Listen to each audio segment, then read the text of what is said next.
హైదరాబాద్ను నేరరహిత నగరంగా తీర్చిదిద్దే లక్ష్యంతో దక్షిణ మండలం పోలీసులు పాత బస్తీలో 5K రన్ నిర్వహించారు. ఉప ముఖ్యమంత్రి మహమూద్ అలీ, హోంమంత్రి నాయిని నరసింహారెడ్డి, బ్యాడ్మింటన్ క్రీడాకారిణి PV Sindhu, police commissioner Mahender Reddy తదితరులు ఇందులో పాల్గొన్నారు.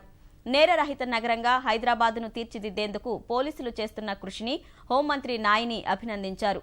పరుగులో యువతులు ఉత్సాహంగా పాల్గొన్నారు. ఈ సందర్భంగా భారీ జాతీయ పతాకాన్ని ప్రదర్శించారు. చార్మినార్ వద్ద నుంచి ప్రారంభమైన పరుగు బార్కాస్ వద్ద ముగిసింది.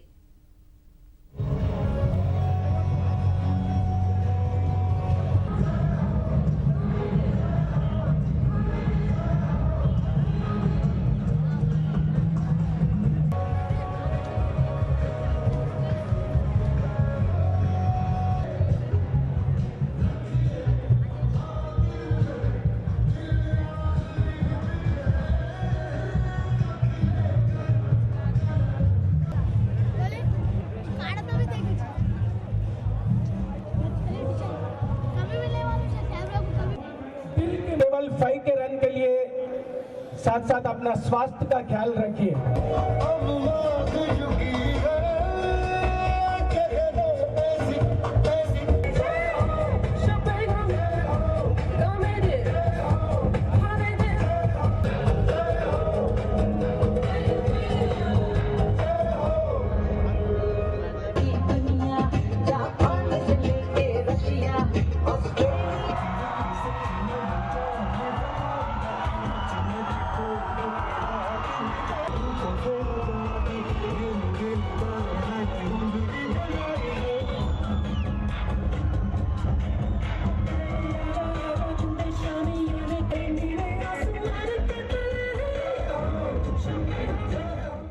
కేసీఆర్ గారు ఆయన ప్రభుత్వం వచ్చినప్పటి నుంచి ఈ యొక్క లా అండ్ ఆర్డర్ మెయింటైన్ చేసి హిందూ ముస్లింల యొక్క మత సామరస్యం కాపాడబడాలని చెప్పని ప్రయత్నం చేసుకుంటూ వస్తున్నారు.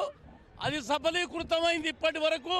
దీన్ని ఇంకా నేరం లేకుండా హైదరాబాద్లో ప్రశాంతంగా ఉండేదాని కొరకు ఈ కార్యక్రమం ఏర్పాటు చేశారు. I would like to thank all the police people and everybody because they have been really working hard, and I think like these runs will help many of them, and I wish we all will come together with a unity and make Hyderabad a crime-free city.